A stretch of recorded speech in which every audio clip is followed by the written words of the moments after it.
I gave my boyfriend my menstrual blood, so he could get rich. Before you judge me, please listen to my story. I used to believe love was enough. That patience could fix anything. That loyalty always pays. I met Tobi in university. He was brilliant, focused, full of dreams. I loved him in a way that felt permanent. Other men approached me, even rich ones, but I turned them down. I didn't want shortcuts. I wanted Tobi. I wanted to build with him. I believed love, patience, and loyalty would pay off. After graduation, life stopped smiling at us. No job. No opportunity. Everything was stagnant. I still stuck by Tobi. People mocked me, saying I was too beautiful to be suffering with a man. Only one person never mocked me, my friend Hannah. One evening, on Tobi's way home after another failed job interview, he met Gbenga, an old classmate. The one everyone used to laugh at for being dull and broke in school. He now wore expensive clothes and had flashy cars.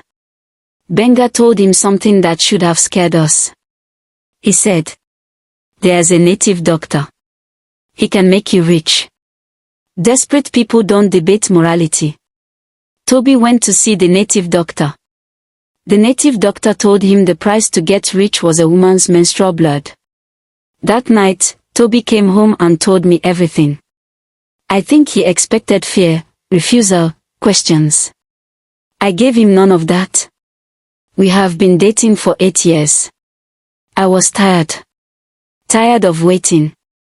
Tired of being an understanding girlfriend. If he got rich, I would benefit too.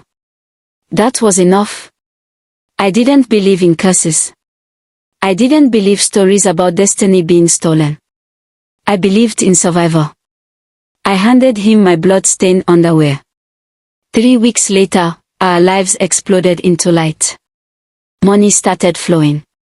Business deals. Opportunities. It felt like the world had finally remembered us. We moved into a mansion. We went on vacations. Wore designer clothes. Ate expensive food. People who once laughed at me now praised me.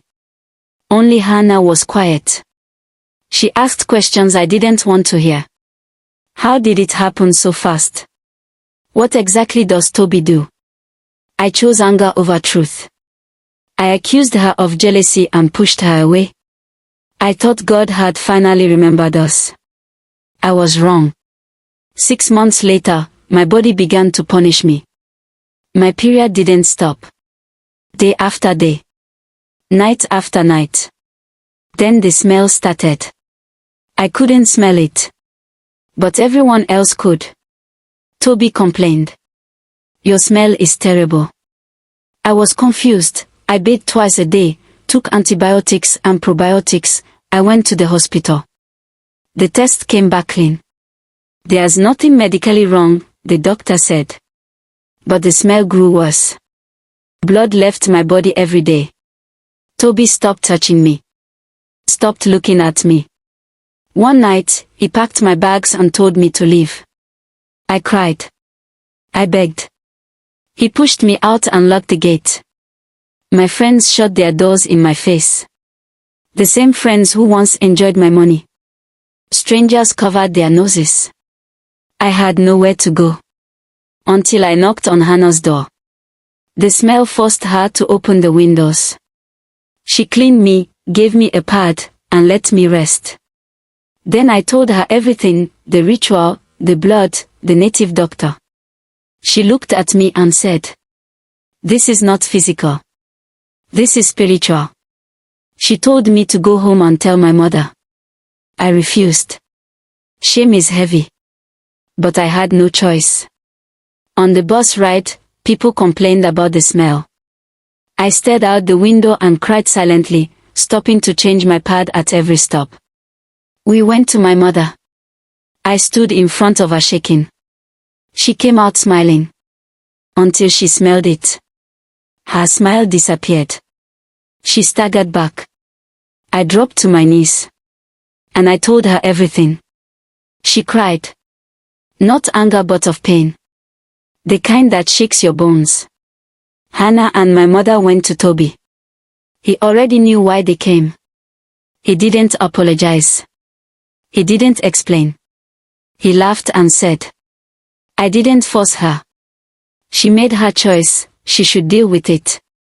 And he shut the door in their faces. When they told me, something inside me broke. I stopped eating. Stopped talking. Stopped hoping. I grew thinner. I was ready for death. The bleeding didn't stop. The smell didn't fade. We tried everything. Hospitals. Native doctors. Rituals. Nothing worked. I thought it was over. Then Hannah said one thing. Let's pray. Let's join live prayer. I was skeptical at first because I was already ready to die.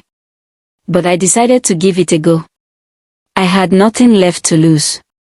From my sickbed, I streamed NSPPD prayer. I prayed. My mother prayed. We cried.